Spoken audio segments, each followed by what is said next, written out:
એ સરપંચ સાહેબ, એ બોલો બોલો ને ભાઈ. એ નીતિન બોલું.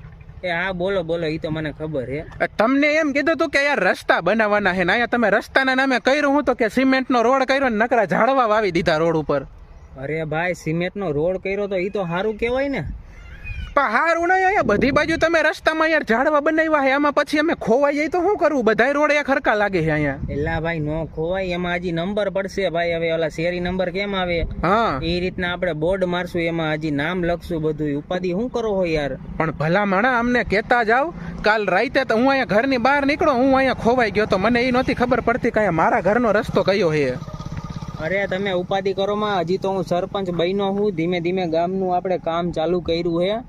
તમે જોવો આમ ગામ આ થઈ જાય છે આમ સિટી જેવું, એવું આપણે ગામડું કરી નાખવું. એ ઉપાધિ કરો માં તમે. એલા ભાઈ, સિટી જેવું કરવું હોય તો કરો, એમાં ના નથી. પણ શેરી નંબર પેલા કરાય પછી રોડની પત્તર ઠોકાય યાર. અરે પેલા નો થાય ભાઈ.